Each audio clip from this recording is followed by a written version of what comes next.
মাননীয় স্পিকার, আপনাকে ধন্যবাদ।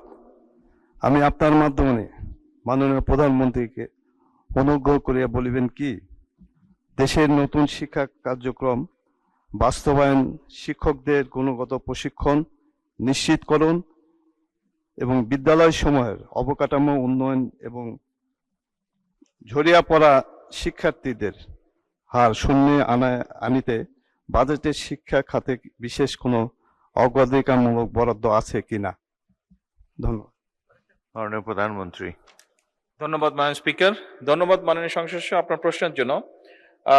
দেশের শিক্ষা ক্রম বাস্তবায়নে শিক্ষকদের যে গুণগত প্রশিক্ষণ নিশ্চিতকরণ, বিশ্ববিদ্যালয় সমূহের অবকাঠামোগত উন্নয়ন এবং শিক্ষার্থীদের অংশগ্রহণ বৃদ্ধি এবং বিশেষ করে ঝরে পড়া রোধে অর্থাৎ শিক্ষা খাতে সার্বিক উন্নয়নে সরকার 2026 এবং 27 অর্থ বছরে বাজেটে শিক্ষা খাতে বরাদ্দ বৃদ্ধি করে প্রথমবারের মতন জিডিপির 2% উন্নীত করেছে।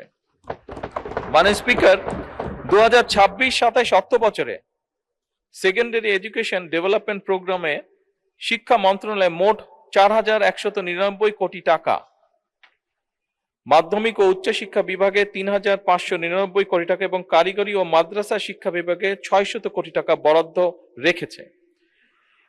এডিপির আওতায় মোট 10টি স্কিম চলমান রয়েছে।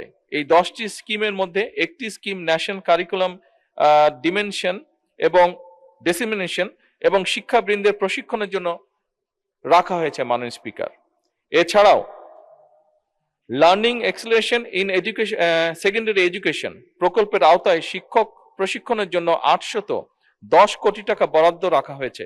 বেসিক ট্রেনিং, বিষয়ভিত্তিক প্রফেশনাল ডেভেলপমেন্ট ট্রেনিং, শিক্ষা প্রতিষ্ঠান প্রধানদের লিডারশিপ ট্রেনিং, ভোকেশনাল শিক্ষকদের প্রশিক্ষণ, ব্লেন্ডেড লার্নিং, আইসিটি, লাইব্রেরি ব্যবস্থাপনা, শিক্ষার্থীদের মানসিক স্বাস্থ্য এবং বুলিং প্রতিরোধ ও জলবায়ু পরিবর্তন বিষয় প্রশিক্ষণ। মাধ্যমিক পর্যায়ের শিক্ষা প্রতিষ্ঠানের অবকাঠামো উন্নয়নে 2026-27 অর্থ বছরে পরিচালন বাজেটে 3040 কোটি টাকা বরাদ্দ করা হয়েছে, যার মধ্যে মাধ্যমিক ও উচ্চ শিক্ষা বিভাগে 2196 কোটি টাকা এবং কারিগরি ও মাদ্রাসা শিক্ষা বিভাগের অনুকূলে 844 কোটি টাকা বরাদ্দ রাখা হয়েছে। মাননীয় স্পিকার, আরো অনেকগুলো ব্যবস্থা নেওয়া হয়েছে, কিন্তু আমি আগেও বলেছি অত্যন্ত মূল্যবান সময় সংসদে, সেই জন্য বাকি যে উত্তরগুলো আছে সেগুলোকে পঠিত বলিয়া গণ্য করার জন্য অনুরোধ করছি। ধন্যবাদ।